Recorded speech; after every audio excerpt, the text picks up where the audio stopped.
अभी तक Harry Potter की कहानी में हमने सुना कि मेलफॉय ने हरमाइनी को एक गाली दी थी और रॉन ने उसके विरोध में अपनी छड़ी से उसको श्राप देना चाहा, पर वो श्राप उल्टा हो गया और रॉन घों-घों की उल्टी करने लगा।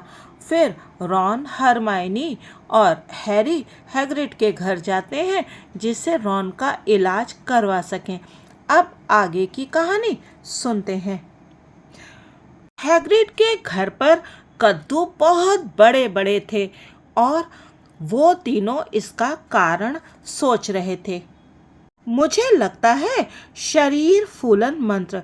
हरमाइनी आधी नापसंदगी और आधे मनोविनोद के साथ बोली, जो भी हो तुमने उन पर अच्छा काम किया है। यही तुम्हारी छोटी बहन ने कहा था। हैग्रिड रॉन की तरफ सिर घुमाते हुए बोला। उसे कल ही मिले थे। हैग्रिड ने दाढ़ी हिलाते हुए कनखियों से हैरी की तरफ देखा। कह रही थी कि वो मैदान में घूम रही है, परंतु हमें लगता है वो ये उम्मीद कर रही थी कि हमारे घर पर वो किसी से टकरा सकती है। उसने हैरी की तरफ आंख मारी। अगर हमसे पूछा जाए तो वो ऑटोग्राफ वाले फोटो के लिए मना नहीं करेगी। चुप रहो, हैरी बोला। रॉन जोर जोर से हंसने लगा और जमीन पर घोंघों का छिड़काव करने लगा। जरा संभल कर, हैग्रिड रॉन को अपने कीमती कद्दुओं से दूर खींचते हुए चिल्लाया।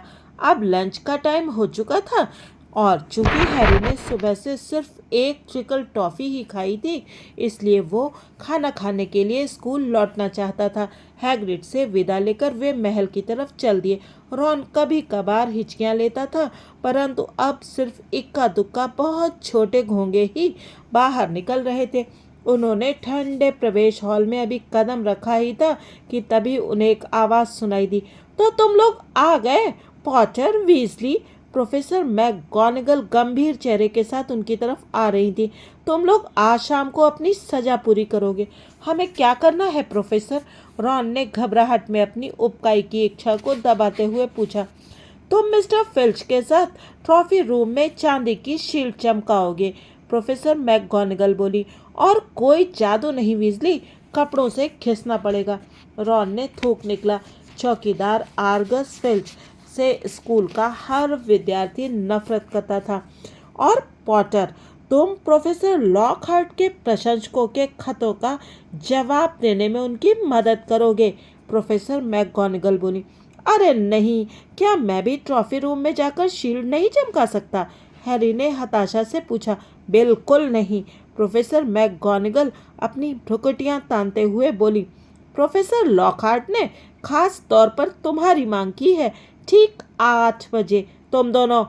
हैरी और रॉन बहुत निराश होकर बड़े हॉल में टहलने लगे।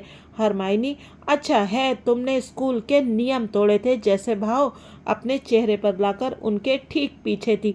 हैरी के मन में अब दोपहर के भोजन में मांस की कचौड़ी खाने की पहले जितनी इच्छा नहीं बची थी। उसे और रॉन दोनों को ही लग रहा था कि उन्हें ज़्यादा बुरी सजा मिली है। फिल्च मुझे रात भर जोते रहेगा, रॉन ने भारी मन से कहा। कोई जादू नहीं, उस कमरे में कम से कम 100 कप होंगे। मुझे मगलुओं की तरह सफाई करना नहीं आता। मैं किसी भी समय तुमसे अदला बदली करने के लिए तैयार हूँ, हैरी ने खोखलेपन से कहा। डर्सली परिवार के साथ रहते रहते मुझे सफाई करने का खूब अभ्यास हो चुका है। लॉकहार्ट के प्रशंसकों के खतों का जवाब देना ये एक बुरे सपने की तरह होगा। शनिवार की दोपहर जैसे पल भर में हवा हो गई। ऐसा लगा जैसे 8 बजने में 5 मिनट का समय तत्काल हो गया। हैरी पैर घसीटते हुए दूसरी मंजिल के गलियारे में लॉकहार्ट के ऑफिस के सामने पहुंच गया। उसने अपने दांत किटकिटाते हुए दरवाजे पर दस्तक दी। दरवाजा तत्काल खुल गया। लॉकहार्ट उसकी तरफ देखकर मुस्कुरा रहे थे। आहा, ये हुई ना बात, वे बोले। अंदर आओ हैरी, अंदर आओ। दीवार पर मोमबत्तियों की रोशनी में लॉकहार्ट के फ्रेम किए हुए अनगिनत फोटो तेजी से चमक रहे थे। उन्होंने कुछ पर तो साइन भी कर दिए थे।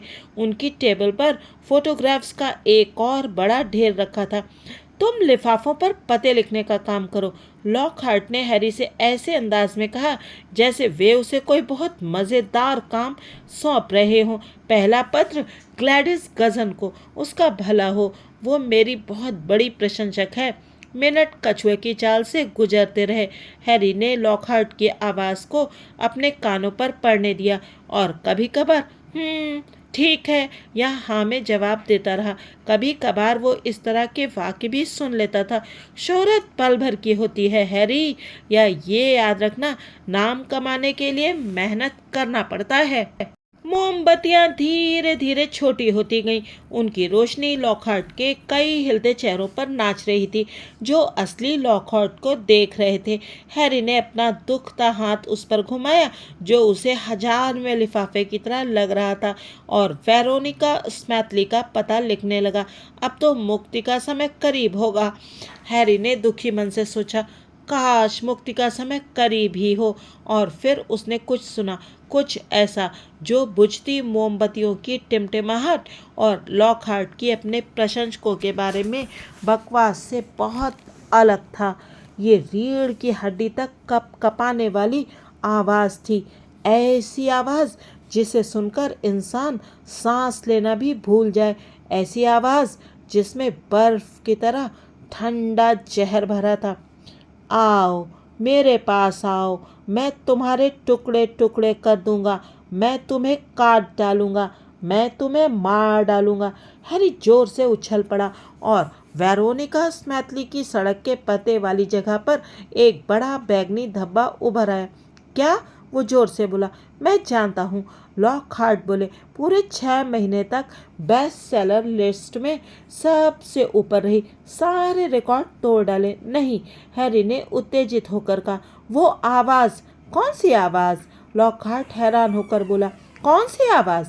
वो आवाज़ जिसने कहा। क्या वो आपको सुनाई नहीं दी? लॉकहार्ट हैरी को बहुत हैरानी से देख रहे थे। तुम क्या कह रहे हो हैरी? शायद तुम्हें नींद आ रही है। और क्यों ना हो, जरा घड़ी तो देखो, हम यहाँ 4 घंटे से हैं। मुझे कभी इस बात का यकीन नहीं हुआ होता। समय तो जैसे पंख लगाकर उड़ गया, है ना? हैरी ने जवाब नहीं दिया। उसने अपने कान पर जोर डालकर दोबारा आवाज़ सुनने की कोशिश की, परंतु उसे वो आवाज़ सुनाई नहीं दी। अलबत्ता उसने लॉकहार्ट को ये कहते जरूर सुना कि उसे सज़ा मिलने पर हर बार इस तरह के आनंद की उम्मीद नहीं करना चाहिए। स्तब्ध हैरी वहाँ से चल दिया। इतनी देर हो चुकी थी कि गरुड़ द्वार का हॉल लगभग खाली था। हैरी सीधे अपने कमरे में गया। रॉन अब तक नहीं लौटा था। हैरी ने अपना पायजामा पहना और बिस्तर में घुसकर इंतजार करने लगा। आधे घंटे बाद रॉन अपने दाएं हाथ को मलता हुआ वहां आया। वो अपने साथ अंधेरे कमरे में पॉलिश की जबरदस्त बदबू भी ले आया था। मेरे हाथ अकड़ गए हैं, रॉन अपने बिस्तर पर लुढ़कते हुए दर्द भरी आवाज़ में बोला। फिल्च ने मुझसे वो क्विडिच कप 14 बार चमकवाया, तब कहीं जाकर वो संतुष्ट हुआ। और फिर स्कूल की सेवा के लिए दिए गए विशेष पुरस्कार पर मेरे मुंह से घोंगे गिर गए। उस गंदगी को साफ करने में कई युग लग गए। लॉकहार्ट के साथ तुम्हारा हाल कैसा रहा? नेविल, डीन और सीमस जाग न जाएं, इसलिए हैरी ने धीमी आवाज़ में रॉन को पूरी बात बताई कि उसने अदृश्य आवाज़ सुनी थी, और लॉकहार्ट ने कहा कि उन्हें वो आवाज़ सुनाई नहीं दे रही थी। रॉन बोला। हैरी को चांदनी में उसकी तनी हुई भ्रुकुटियाँ दिख रही थी। क्या तुम्हें लगता है कि वे झूठ बोल रहे थे? परंतु मुझे कुछ समझ में नहीं आ रहा है। अगर कोई अदृश्य होता तब भी उसे दरवाज़ा तो खोलना पड़ता। मैं जानता हूँ, हैरी ने अपने पलंग पर लेटते हुए और अपने ऊपर लगी मसहरी को घूरते हुए कहा। मुझे भी कुछ समझ में नहीं आ रहा है। आखिर वो किसकी आवाज़ थी जो हैरी को सुनाई पड़ी थी? अगले भाग में हम ये जानने की कोशिश करेंगे और ये जानेंगे कि क्या कोई मृत्यु के दिन की पार्टी भी दे सकता है।